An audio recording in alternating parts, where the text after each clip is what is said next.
এই ওঠো। যাক আলহামদুলিল্লাহ, অবশেষে আমগো বিবাহ ঝামেলাটা শেষ হইল।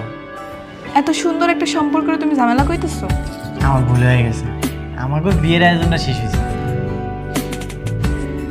জানো, তোমার বিয়ে কর্ম দেখা এই বাসাটা ৬,০০০ টাকাতে ভাড়া দিচ্ছে। আমাকে একটা সাজানো গোছানো সংসার। আমরা জলদি জলদি একটা বাচ্চাও নিয়ে নিই। শোনো, আমি এই বাচ্চার জামা কাপড় সব নিজের হাতে সেলাই করবো, আর তুমি আর জুতা সব নিজের হাতে চামড়া দিয়ে বানাই, ঠিক আছে? ঠিক আছে। এত রাত সবাই কেন? তোমার বান্ধবীরা মনে করছে। আরে না, আমার যখন গেল না তোমার আবার করতে আইব। আচ্ছা দাঁড়ান,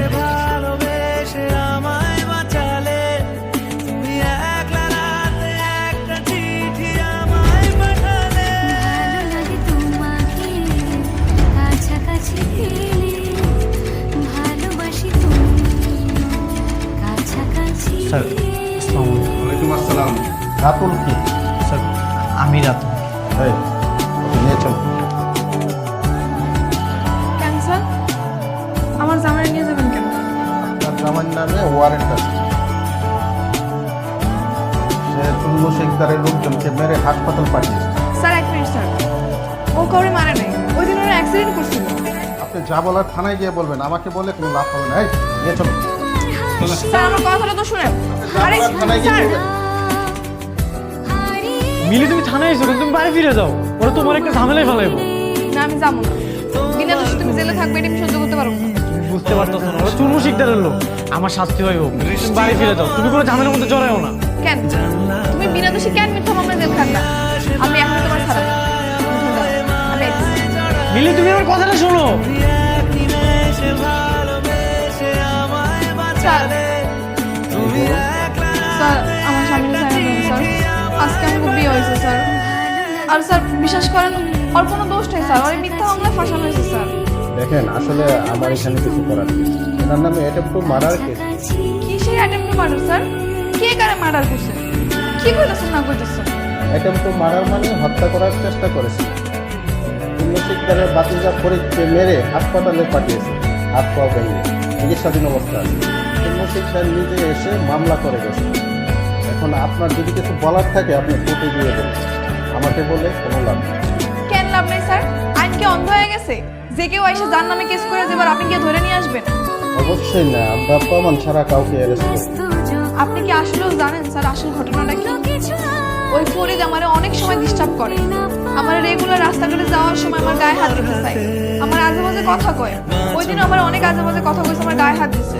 তখন আমার স্বামী সহ্য করতে না পারে প্রতিবাদ করতে গেছে, আর ওরা তখন ভয় পেয়ে দৌড়তেছে, আর তখন গাড়ি অ্যাক্সিডেন্ট হয়েছে। তাহলে ওরাও দোষী। হ্যাঁ স্যার অবশ্যই, ওরাই তো আসল দোষী। তাহলে আপনি এক কাজ করেন, ওদের বিরুদ্ধে অভিযোগ দেন। হ্যাঁ অবশ্যই করুন। আপনি অভিযোগ লেখেন স্যার। ওই পেরার সময় আমার গায়ে হাত দেওয়ার চেষ্টা করে, আমার আজে বাজে কথা কয়। এর প্রমাণ ওই শাহেদা সহ আর লোকজন আছে। বুঝতে পারছি, আমি ওদের বিরুদ্ধে মামলা করে দিচ্ছি। ওদের শাস্তি হবেই, ওরা পার পাবে না। স্যার আমার স্বামী কি হলো স্যার? দেখেন, ওনাদের সাথে কথা বলে ওরা যদি কেস করে নেয় তাহলে আপনার স্বামী ছাড়া পাবে। আপনি এখানে একটা সিগনেচার করুন।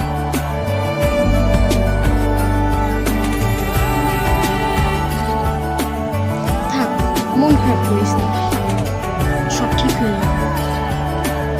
সে এত খারাপ হয় কেমনে কত? কি করবি ক?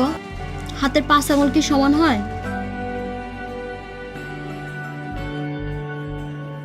তুমি নাকি অবনামে কেস করছো? হ্যাঁ করছি। এগুলো কইরো না মিলি, কোনো লাভ হইব না। আমি চাই তোমার মুক্তি।